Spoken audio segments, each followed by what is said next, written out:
প্রয়াত সঙ্গীত শিল্পী অনুপ ঘোষাল দুপুর 1:45-এ রাসবিহারী ফর্টিস হাসপাতালে শেষ নিঃশ্বাস ত্যাগ করেন তিনি। গত 7 দিন ধরে হাসপাতালে ভর্তি ছিলেন, তাকে ভেন্টিলেশনে রাখা হয়েছিল। প্রয়াত গায়ক উত্তরপাড়ার প্রাক্তন বিধায়ক অনুপ ঘোষাল। অনুপ ঘোষালের প্রয়াণে শোক প্রকাশ করেছেন মুখ্যমন্ত্রী মমতা বন্দ্যোপাধ্যায়। গোপী গায়েন, বাঘা বাইন সহ সত্যজিৎ রায়ের একাধিক ছবির কণ্ঠশিল্পী ছিলেন তিনি। তপন সিনহা, সাগিনা মাহাতো ছবির সঙ্গীত পরিচালক ছিলেন অনুপ ঘোষাল। 2011-র বিধানসভা ভোটে জিতে উত্তরপাড়া তৃণমূল বিধায়কও হয়েছিলেন অনুপ ঘোষাল। আজ শেষ নিঃশ্বাস ত্যাগ করেন তিনি। গত 7 দিন ধরে হাসপাতালে ভর্তি ছিলেন। দুপুর 1:45-এ রাসবিহারী ফর্টিস হাসপাতালে শেষ নিঃশ্বাস ত্যাগ করলেন অনুপ ঘোষাল। এসএসকেএমে জ্যোতিপ্রিয় মল্লিকের কেবিনের ভেতর থেকে ক্লোজ সার্কিট ক্যামেরা সরানোর নির্দেশ দিল হাইকোর্ট। কেবিনের বাইরে ক্লোজ সার্কিট ক্যামেরা থাকলে আপত্তি নেই, ফুটেজ দিতে হবে ইডিকে, নির্দেশ আদালতের। এসএসকেএমে মোতায়েন থাকবেন সিআরপিএফ জওয়ান, নির্দেশ হাইকোর্টের। এসএসকেএমে জ্যোতিপ্রিয় মল্লিকের কেবিনের ভেতর থেকে ক্লোজ সার্কিট ক্যামেরা সরানোর নির্দেশ দিল হাইকোর্ট। কেবিনের বাইরে ক্লোজ সার্কিট ক্যামেরা থাকলে আপত্তি নেই, আর ফুটেজ ইডিকে দিতে হবে, নির্দেশ দিল আদালত।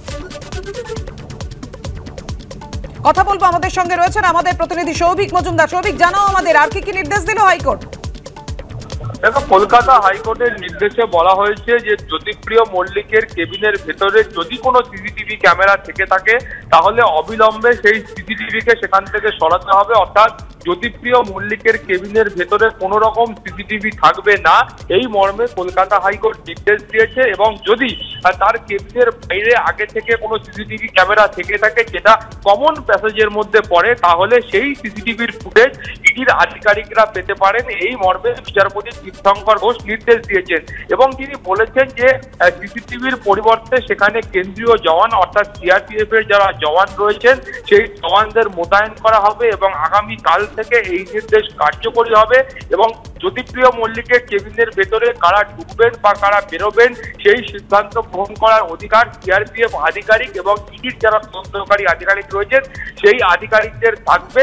ফলত এই গোটা বিষয় নিয়ে আপাততভাবে জ্যোতিপ্রিয় মল্লিকের কেবিনের ভেতরে যে সিসিটিভি ছিল সেই সিসিটিভি অবিলম্বে সরাবার জন্য বিচারপতি তীর্থঙ্কর ঘোষ নির্দেশ দিয়েছেন।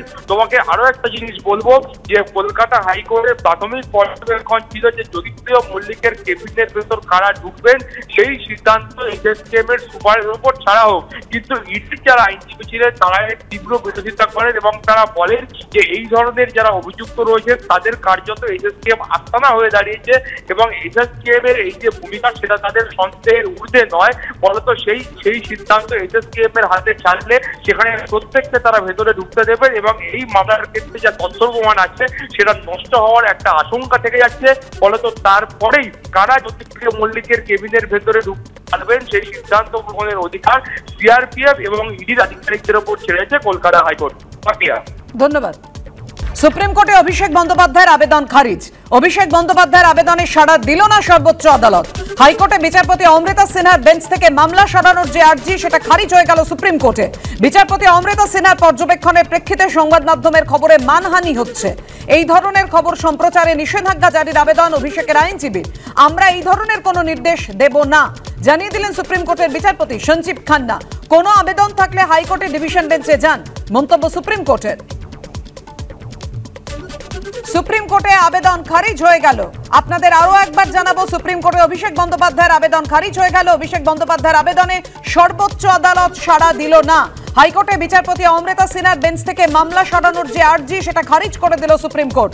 বিচারপতি অমৃতা সিনহার পর্যবেক্ষণের প্রেক্ষিতে সংবাদ মাধ্যমের খবরে মানহানি হচ্ছে, এই ধরনের খবর সম্প্রচারে নিষেধাজ্ঞা জারির আবেদন অভিষেকের আইনজীবীর।